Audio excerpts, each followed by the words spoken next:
Hello everybody, welcome back to a new video. So this Sunday was the Stafford Toy Show. First time we've ever sold there. We've been there once before to buy and it was always really good to buy. There's a lot of kind of modern toys and lots of toys from the 80s and 90s and 70s and stuff. Not as much trains and diecast as you get at our local shows. Very nice show, easy to get to, but it does take us about 2.5 hours driving, so it was a bit tricky, but it's just all way up, so it's quite simple. All the way from Bristol to Stafford is pretty much the motorway all the way. Good show. There was a good amount of footfall, which is always good. It had peaks and periods where it went really quiet and I thought I was going to do quite terribly, but we sold quite a bit. Worth it to make, enough money to make cover our stand and make some little bit of profit. Buying wasn't as good as it was the previous show we went to. There was a lot of stuff for sale, but prices were pretty high. A lot of stuff was higher than eBay, which is quite sad to see. I kind of don't mind people pricing high on certain things. Some things which are rare, then fair enough. But like, it gets a bit annoying when there's some dealers that don't want to haggle, which is annoying because most dealers will, and the ones that do, they're happy and they do good. But the ones that don't want to haggle, don't want to come down on the prices, it's a bit like, what a pain. I don't expect them to like come down like 60-70% off. I mean like 10% off, that sort of thing, but they won't do it. But on my store, I always do it. I always happy to take offers and stuff, and I just get stuff moving. I mean, just as long as I get my money back and a bit of profit, I'm happy with that. So, as I was also selling, I was also buying as well. There was lots of nice things for sale. Like I saw an amazing Kenneradian in box, but they wanted nearly £1,000 for it, which in America you can buy them much cheaper and you can import them over. Import tax is going to be high on it, but it would still be a cheaper way of doing it, and you might get a better quality one because there's more in America. There was lots of Star Wars for sale, but Star Wars was pretty expensive. Some nice graded pieces for good prices if you're into that sort of thing, but not a lot to really buy. But I did pick up a few things. I'm going to try and get through it as quick as I can.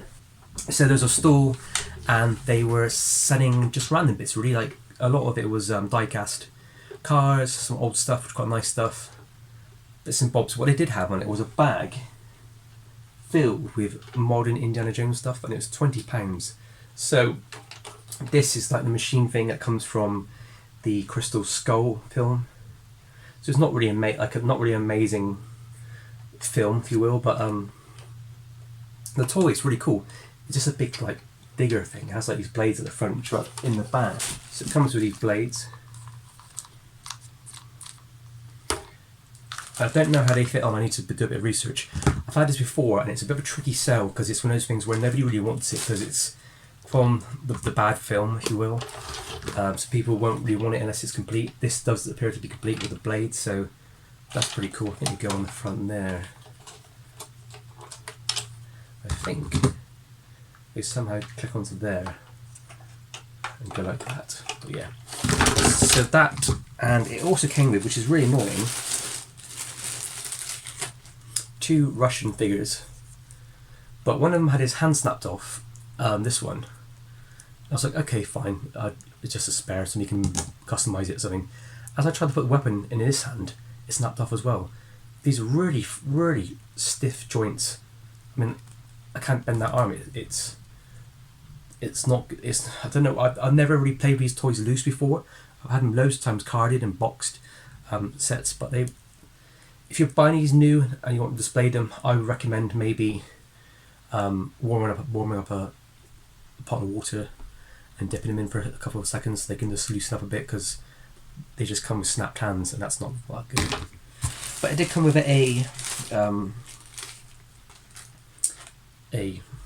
this scale Indiana Jones. His joints are really stiff as well. He looks a bit like he could be more of like a Last Crusade. Don't think he's Crystal Skull, could be. But he's got like brown hair as opposed to grey hair. Well, it's a little bit grey. But those pieces are usually missing, so it's good to get that. And he's got his hat and his whip. And there's like a few more accessories in the bag in this big knife thing. So the reason why I bought it mainly was because of this. So in the bag, there's a display set which comes with this large Indiana Jones figure. Now he looks a bit odd in my opinion, it's like a monkey. But he's quite cool.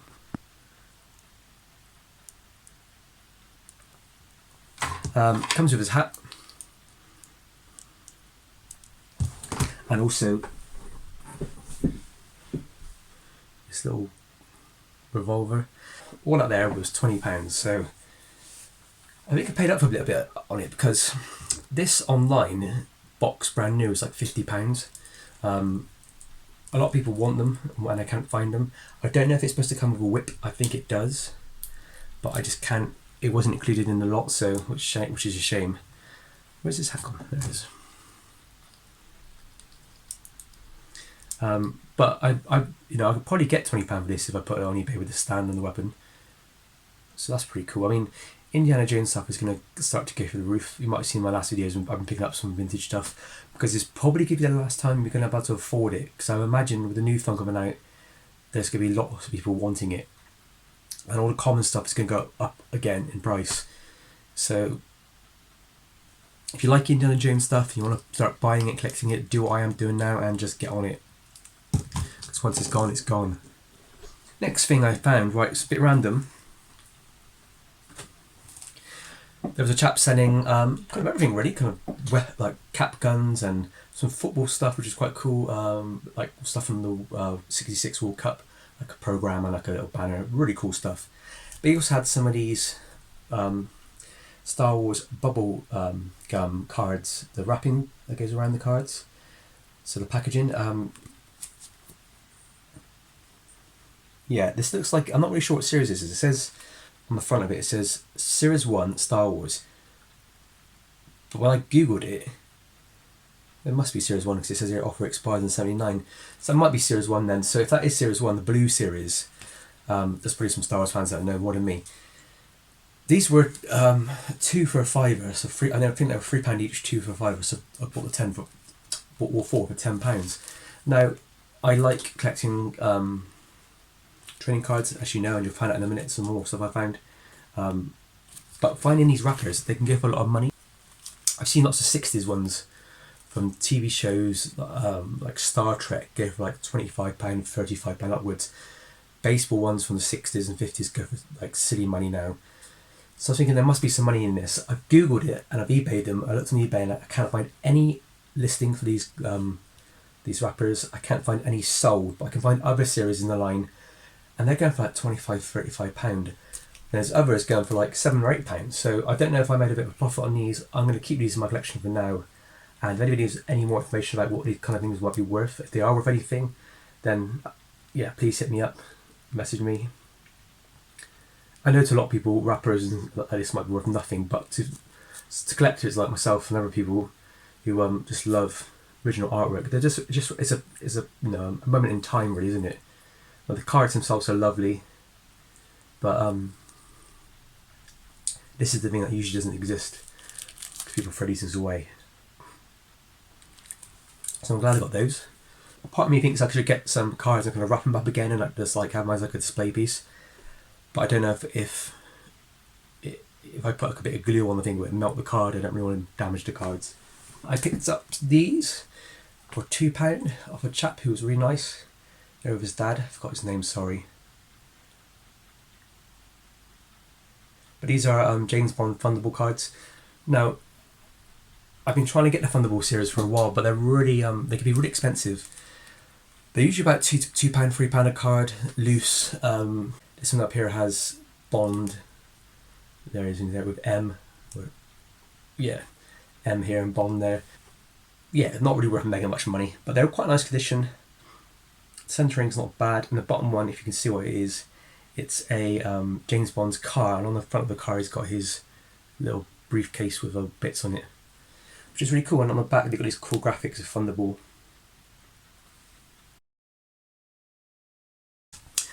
But usually they're usually about £2, £3 each. So for two for a pound, well, a pound each for two. I'm not going to argue that. On another store, I found this really cool $6 Million Man Kenner catalogue. This is £2. It's real. It's not a reproduction. It basically shows you all the things you can get. He is there with the Atomic Woman, the Bionic Woman. I told you, like, you can get all the accessory packs here, the backpack. Shows you the really cool space pod. You have to blow that thing up. Basically, it's made up. It's like a balloon, and it's really rubbish. It never stays up. The thing where he goes into space, then you can make it turn it into an operating table. Mascotron, one of the best toys ever made ever.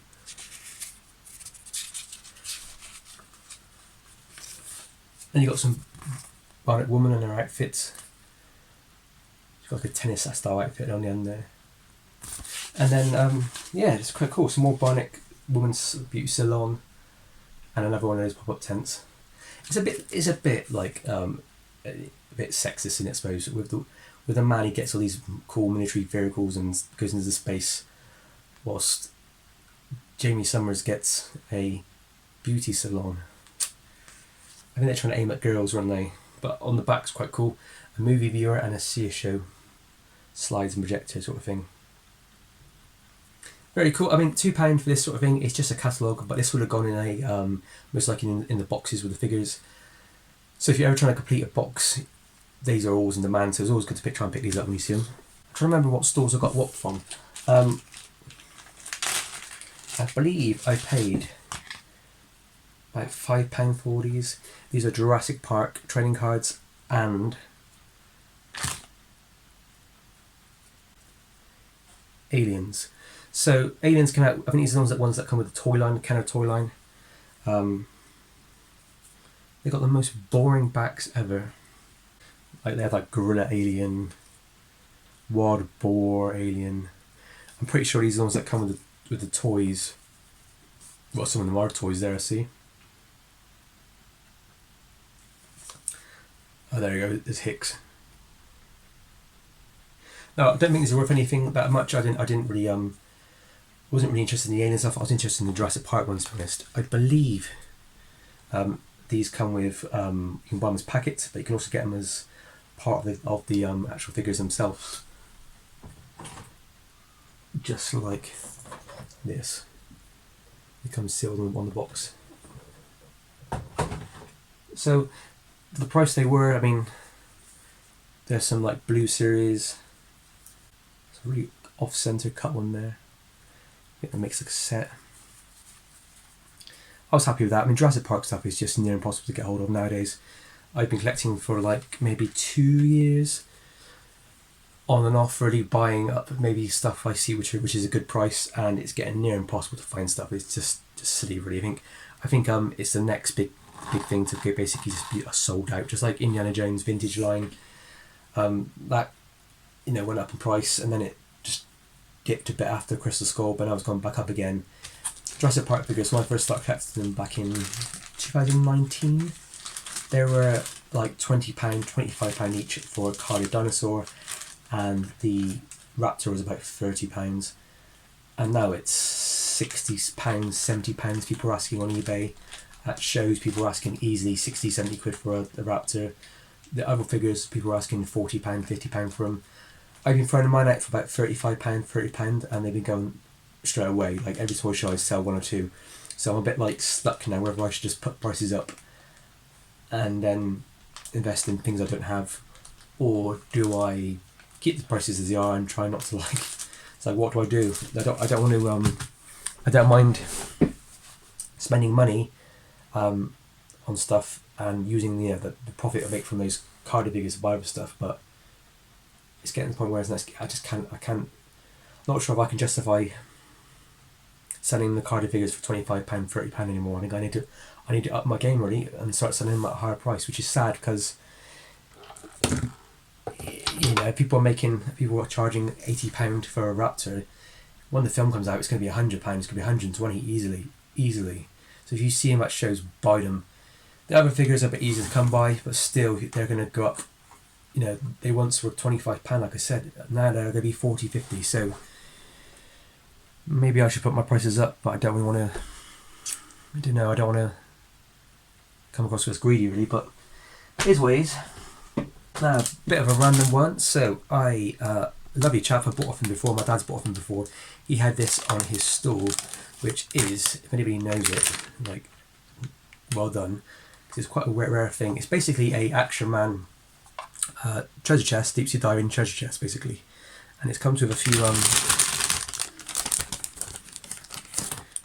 little like pieces of gold. And the idea is that Action Man would dive down and pick them up. They are absolutely massive in comparison to Action Man's hand, so they're not to scale. And as always with these things, the back melts. I've got the octopus somewhere which goes with it, like a big giant octopus, and he's supposed to sit inside. I wonder if I can find him. Now, I've got this octopus from Neil at Stafford Toys a couple of years back. And the idea is the octopus kind of like sits on top of his gold chest, or you can kind of like make him go inside. It's like coming out of the gold chest. Yeah, the octopus is quite a rare thing to find anyway for Action Man. This is from the 70s. So if you ever do find these things, they're worth a bit of money. I got a good deal on this. I think I paid like, I think it was like, I want to say like £5, maybe £10. You let me have that for a really good deal. I've never seen one in real life. I've seen them in like guidebooks and on. You don't really see them in people's collections. You don't really see them for sale either. So from the same chap, as part of the deal, he had some Jurassic Park figures. Know that. You can see. So you've got Ellie. No accessories for most of these, but she's in really nice condition. She looks like she's just been pulled off the card. I can get that to focus. We have, what's his face? Ian. With this figure, for some reason, I think this figure is actually Lost World. They did bring him out in the Jurassic Park line, but I think he was only in Series 2, which was released in, I believe, only in America. But I remember having him as a kid, so it must have come from Lost World. But yeah, he's quite cool. But he has Jurassic Park on his arm as well, which makes me kind of like, I don't really understand. But that's probably from Lost World. I think this is this the hunter guy? Or is this the guy from Lost World as well? Comes with a backpack. I don't think he would come with a backpack.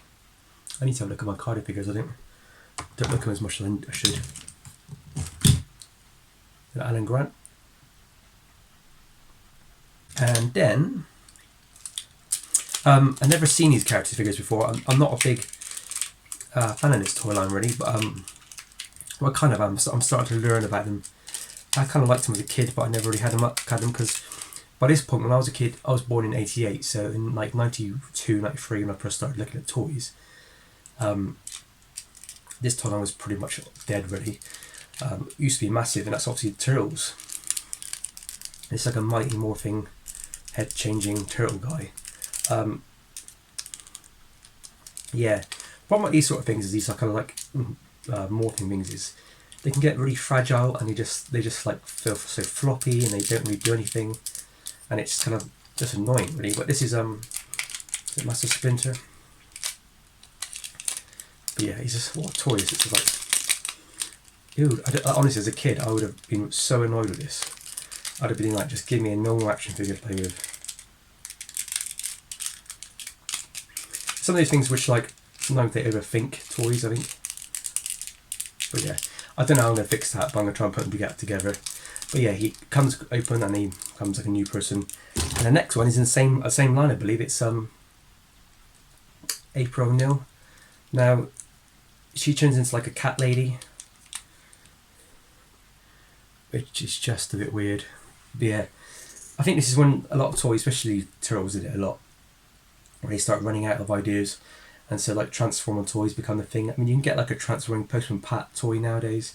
There's a transforming Ghostbusters car, which comes in Transformer. And to me, anything which transforms is just going to be ridiculous, because eventually the joints loosen up and it just falls apart, just like that. Splinter. So yeah, not really my thing. But I threw it in part of the deal, so I thought somebody's going to want it. So people go to my store, they're going to be they get a chance to buy some turtles. Probably the first time, so I don't want to do turtles much, but I do now. So next up, I've got this whole box here of trading cards. Now they're all sports trading cards, apart from a few Star Trek ones, which are from like the Deep Space Nine series. Now I won't bore you going through them because there must be over 200 cards here. But I'm going to show you some that I pulled out which I thought were pretty cool. Some like, Rodino. These are all from like 1999 randomly, and then 2004, 2005. So there's a lot of Michael Owen cards. Lots of Michael Owen cards.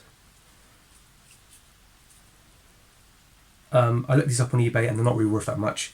But I think 1999 or maybe 98 is Michael Owen's rookie year. The first time he played football for a major league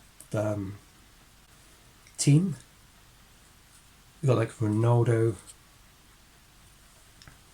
These cards have a bit of wear. Rio Ferdinand. I think that might be his rookie year actually, Rio Ferdinand. Thierry Henry. There's a Cammy. I mean, there's loads, absolutely loads. Absolutely loads. You can spend all day going through these. I didn't want to go from all because I didn't want to bore you guys to death. But there is like a Zlatan and a Ronaldo, and these are like their early years. These are like the first year or second year. So these will eventually be, I imagine, start to come up in price. There is a Messi one in here which I cannot find. I think I just dropped it. There it is there. Now I paid, I think it came to about £10 for this. And people are now asking about £25 for this card. Is it worth it? Who knows? It's a bit of a gamble when it comes to cards. If it was like a year before, then it definitely would have been worth it because that would be like his rookie year. And if people don't know what it means, rookie year is basically the first time a player, it's like his first year of playing or his first card or first sticker. And honestly, they can go for thousands, if not hundreds of thousands. Some in sports cards, some sports stickers that you could just buy from a normal shop back in the day are now starting to go for hundreds and hundreds of thousands, if not millions. Mickey Mantle, baseball player, his rookie card from 1952, millions. Messi's rookie cards are now going for like, I don't know how to guess, 10,000, 15,000, 20,000 for a perfect one in mint condition. In less condition, they're still going for like hundreds and hundreds of pounds. So always be out to look out for them because that's a great little thing to look out for. They do appear every now and then. And then I have found another store with another load of cards. And that was £2. I just took a gamble on it because it's a big wad of cards in it. So something a bit random. I had this as a kid. Now this is not an air rifle, this is not a gun, this is actually just a cap gun. This used to belong to my friend, had it, and then he kind of like passed it down to me. Because he used to have loads of toy guns back in the days. Remember, you could literally go to any toy shop and you get a toy gun. And it's got the little red thing on the end. So it's just a toy. But it is a cap gun, and it's probably one of the last ever proper cap guns you saw in shops. So I had this as a kid back in 91, 92, 93, that sort of period. So it must be, I would say, older than that, because it's handed down to me. It comes in this box here, which I don't know if it has a copyright date on it. Oh, there you go, it says here, 1991. So there you go, 1991. I bought that because nostalgia reasons why. I bought it from the same guy I bought the Jurassic Park cards from. Just a bit of nostalgia, I kind of liked it. As I said, I'm making this into my, hopefully my best cabinet room full of just all the toys I had as a kid and all the toys I collect. And on that point, the next thing I bought a guy called Brian Nightingale, who is like the guru when it comes to 60s and 70s TV shows, Jerry Anderson, that sort of stuff. He just knows everything about those sort of toys and toy lines and related stuff. I bought this off him. Now I think I paid a lot of money for this. Kind of paid up for it because they are getting really rare. And he's right, he had someone installed much cheaper, but this is Man Bat from the Batman the Animated Series. They just announced yesterday that they're doing a Batman, kind of like a prequel to this series. I think it's called Batman the Cape Crusader, and it's going to be a bit more adult-like. And so all these figures are just going to go up in price. Now, I had this one as a kid, or my brother did, I think. And I absolutely love this toy line. The Batman where you can take his outfit off, which is down there, is one of my favourites. The Man-Bat's really good. The Joker's cool, he has like a big squeezing gun. Robin comes with his flying wing sort of thing. But yeah, it's in nice condition. It's kind of like practically mint. There's a little bit of bending on the corner and there's some scuffing down the head, but apart from that, it is perfect. I absolutely love it. I mean, I've been trying not to collect Batman stuff because the carded stuff just takes up the room, doesn't it? It's so much space. I mean, I'm envious of like loose collectors because they can put 100 figures on a shelf. I can just put about 10 carded figures on the shelf. But yeah, very cool. I'm glad to add that to my collection. Yeah, not gonna go too far down the line. I think I want to get Clayface next, and also pick up that Batman where he can take his uniform off, and that's it. So yeah, that's pretty much it. I also picked up a James Bond picture in a frame for £10, which I thought was a great little deal. That was just cheap, but I thought I liked it. I thought it was probably going to go in this room one day. So that's pretty much it. It was not like NEC where there was loads and loads of toys to buy and you just sport your choice. But it was really good, and I honestly think it's, of all the toy shows I've been to, I think it's probably the second best after NEC. Well, maybe third best after Sandown. Sandown's good, but costs a lot to sell at because you've got to buy extra tables at Sandown. Like you get them cheaper at NEC. But apart from that, I think it's definitely in there. I think you got NEC number 1, Sandown number 2, and then yeah, Stafford probably number 3 for me. In terms of the Battery Park affairs, they're always really good. I always recommend everybody attend them. If you are local or is an hour drive from you, if you are a toy collector or a toy fan, there's always deals to be found at these sort of bigger shows. Always. So don't be scared to attend. Come along because you can always find stuff. As always, thank you to anybody who came up to our stall and said hello on the weekend. Anybody who bought from us, thank you very much. We always appreciate it. We do have Instagram, which is at Time Tunnel Toys UK, and a Facebook group and page, which is also at Time Tunnel Toys UK. We hope to go to the NEC show in December. We might attend Stafford again. That's probably the next time you'll see us. We might be going to Exeter, and we might be going to Shepton Mallet. We'll probably go to Shepton Mallet. We do Shepton Mallet quite a lot. It's quite a good show. So anyway, thank you much for watching as always. Stay safe and happy hunting.